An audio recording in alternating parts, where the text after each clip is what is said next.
নমস্কাৰ বন্ধুসকল, এতিয়া কি খবৰ আপোনালোকৰ? মোৰ এইটো ভিডিঅ' আহোঁতে অলপ পলম হ'ল, তাৰ বাবে ক্ষমা খুজিছোঁ। কিছুমান সমস্যা হৈ আছিল, তাৰ বাবে ভিডিঅ' আপলোড কৰিব পৰা নাছিলোঁ। এতিয়াৰ পৰা ভিডিঅ' ৰেগুলাৰ হ'ব। তেতিয়াহ'লে আজি মই যিটো টপিকৰ ওপৰত মই ভিডিঅ' বনাম বুলি ভাবিছোঁ সেইটো হ'ল আপোনাৰ টপ মিথছ। হয়, অৰ্থাৎ আমাৰ আমি যদি এটা ফিটনেছ লাইফ ল'ব যাওঁ তেতিয়া কিছুমান এনেকুৱা মিথিকেল মিছা কথা শুনিব পাওঁ যিবোৰৰ একো না আগ আছে না গুৰি আছে। গতিকে আহকচোন চাওঁ তেনেকুৱা কিছুমান ইম্পৰ্টেণ্ট কথা যিবোৰ আমি ফ'ল' কৰি থাকোঁ ক'ৰবাত শুনি, ইউটিউবত হওক ধৰক, নহ'লে বা টিভি বা বিভিন্ন মানুহৰ পৰা শুনি থাকোঁ। তাৰ কোনো চাইণ্টিফিক এক্সপ্লেনেশ্যন নাই। গতিকে আপোনালোকৰ কাৰণে মই ভিডিঅ'টো বনাইছোঁ। গতিকে আপোনালোকে ভিডিঅ'টো চাওক আৰু আপোনালোকে এইবোৰ মিথছৰ পৰা দূৰত থাকক। যোনটো প্ৰথম মিথছ, যোনটো আমি প্ৰায় শুনি থাকোঁ, সেইটো হ'ল আপোনাৰ স্বেট। যেতিয়া আমি এক্সাৰচাইজ কৰোঁ তেতিয়া আমাৰ বডিৰ পৰা, আমাৰ স্কিনৰ পৰা তেতিয়া ঘাম ওলায় আৰু বহুতেই এই ঘামটোক আপোনাৰ ফেট লছৰ লগত ৰিলেট কৰি চায়। কিন্তু সঁচা অৰ্থত ক'বলৈ গ'লে সেইটোৰ লগত আপোনাৰ ফেট লছৰ দূৰলৈকে একো সম্পৰ্ক নাই। আমাৰ ঘাম ওলোৱাৰ এটা কাৰণ হৈছে যেতিয়া গৰম দিনত বাহিৰৰ বাতাবৰণৰ এটমস্ফিয়াৰৰ লগত আমাৰ বডিৰ এটমস্ফিয়াৰটো মিলাবলৈ বডিৰ পৰা ঘাম নিৰ্গৰিত হয়। ইয়াৰ অৰ্থাৎ ধৰক টেম্পাৰেচাৰ বাহিৰত বেছি আছে, আমাৰ বডিটোক ঠাণ্ডা কৰিবৰ কাৰণে বা আমাৰ বডিটোৰ টেম্পাৰেচাৰ এটমস্ফিয়াৰৰ লগত মিলাবৰ কাৰণে ঘাম ওলায়। এই ঘাম ওলোৱাৰ প্ৰচেছটো এটা নেচাৰেল প্ৰচেছ। আপুনি ক'ৰবাত বহি থাকিলেও যদি আপোনাৰ বহুত গৰম অঞ্চলত আছে তেতিয়া আপোনাৰ ঘাম ওলাবই। কিন্তু সেইটোৰ লগত আপোনাৰ কিছুমানে ফেট লছক ৰিলেট কৰিব যায়। কিন্তু সঁচা অৰ্থত চাবলৈ গ'লে দূৰলৈকে ফেট লছৰ আৰু ঘামৰ একো সম্পৰ্ক নাই। আৰু ঘাম ওলোৱাৰ আৰু এটা কাৰণ হ'ল আপোনাৰ এক্সেছ মিনাৰেলছ। হয়, বডিত যেতিয়া এক্সেছ মিনাৰেলছ ওলাব তেতিয়াতো এটা প্ৰচেছ, বডিয়ে এক্সেছ মিনাৰেলছবোৰ বাহিৰ উলিয়াই দিয়ে।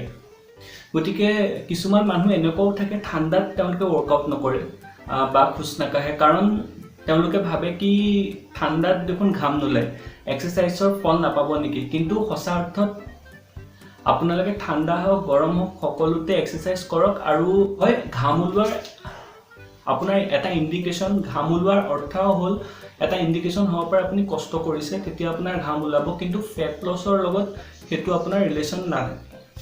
যোনটো ছেকেণ্ড মিথ, যোনটো ঘামতকৈও বেছি ডেঞ্জাৰ, সেইটো হ'ল আপোনাৰ কিবা এটা বস্তু খোৱাৰ লগত। অৰ্থাৎ আপোনাৰ ধৰক মই এটা এক্সাম্পল দিছোঁ, আপোনাৰ নেমু পানী আৰু আপোনাৰ মৌ, সেইটো লগত আপোনাৰ ৰাতিপুৱা খালে বোলে ফেট লছ হয়।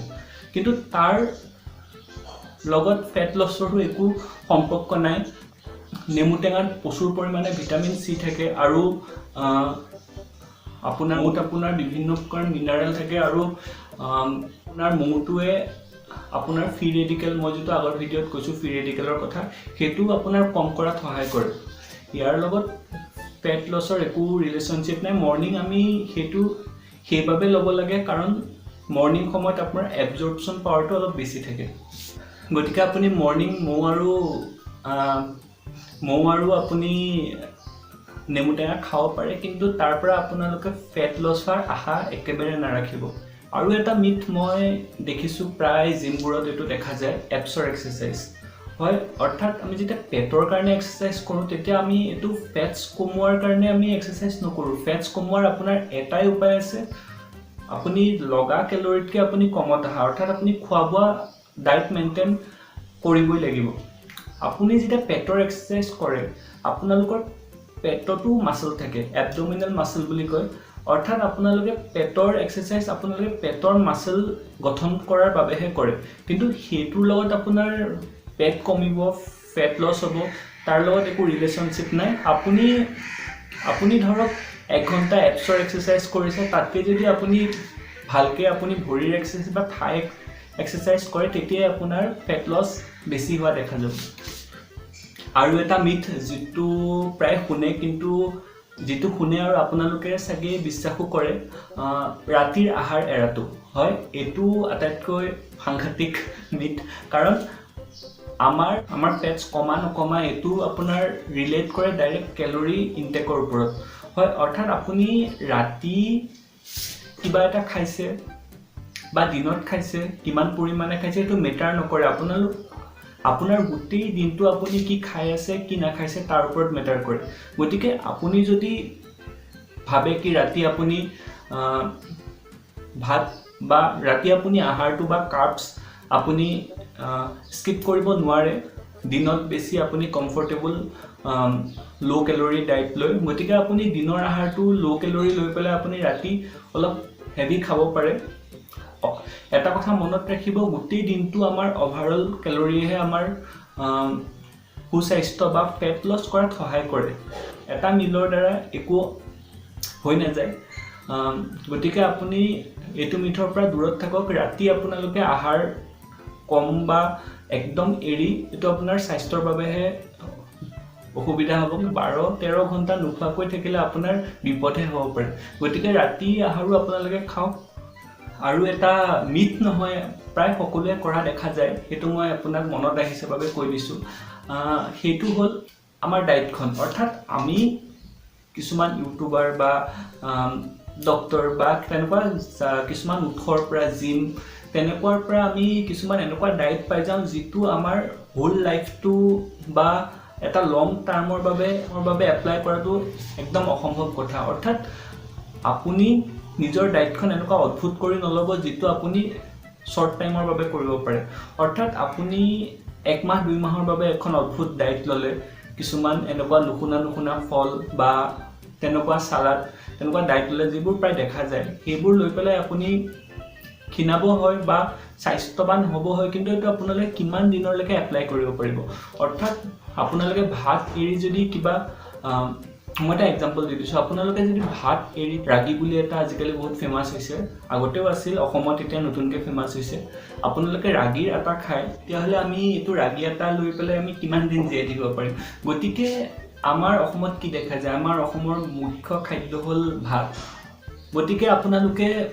ভাতে খাওক খালি পৰিমাণটো আপোনালোকে খিয়াল ৰাখিব আপোনালোকে যদি ক্ষীণাব বিচাৰিছে তেতিয়াহ'লে আগতকৈ পৰিমাণ কমাব সব পৰিমাণৰ ওপৰত নিৰ্ভৰ কৰে আৰু অৰ্থাৎ কেলৰি ইনটেক অৰ্থাৎ আপুনি নিজৰ ৰিকুৱাৰ্ড কেলৰিৰ পৰা যদি কম লৈ আপুনি ক্ষীণাব তাৰ বাহিৰে আপোনাৰ বেলেগ উপায় নাই আপুনি যি খাই ল'ব পাৰে হয় আপুনি যদি কিবা প্ৰফেশ্যনেল লাইনত যায় তেতিয়া আপোনাৰ ফেটছ বাৰ্ণাৰবোৰ থাকে কিন্তু সেইবোৰ সাধাৰণ মানুহৰ কাৰণে প্ৰায় ইমান ঠিক নহয় বা ঠিক হ'বও পাৰে কিন্তু ইমান দৰকাৰো নাই কোনো বস্তু ভাল বা বেয়া নহয় খালি আপোনালোকৰ পৰিমাণৰ ওপৰত কথা থাকে আপোনাৰ কেলৰি আপোনালোকে কিমান লৈ আছে সেই বস্তুটোৰ পৰা সেইটো মেটাৰ কৰে ভিটামিনটো বা প্ৰটিন আপোনালোকে লোকেল ডায়েটবিলাকৰ পৰাও পাব কাৰণ আগৰ দিনত মানুহবোৰৰ স্বাস্থ্য পাতি ভাল নাছিল নেকি তেওঁলোকেতো বিদেশী ডায়েটবোৰ লোৱা নাছিল গতিকে নিজৰ লোকেলভাৱে আপোনালোকৰ 1-2 কিলোমিটাৰ বা আপোনাৰ অঞ্চলত যিবোৰ খাদ্য হয় সেইবোৰ আপোনালোকে নিজৰ ডায়েটত ৰাখক গতিকে বন্ধুসকল আজিৰ ভিডিঅ'টো ইমানেই গতিকে মোৰ ভিডিঅ'টো যদি চাই পেলাই অলপমানো ভাল পালে তেতিয়াহ'লে লাইক কমেণ্ট শ্বেয়াৰ কৰি দিব আৰু এনেকুৱা ভিডিঅ'ৰ বাবে চেনেলটো ছাবস্ক্ৰাইব কৰি ল'ব নেক্সট ভিডিঅ'টো চাগে মই ফেট লছত কিছুমান সহায় ফুডছৰ কথা ক'ম গতিকে আজিলৈ এৰিছোঁ আৰু বাই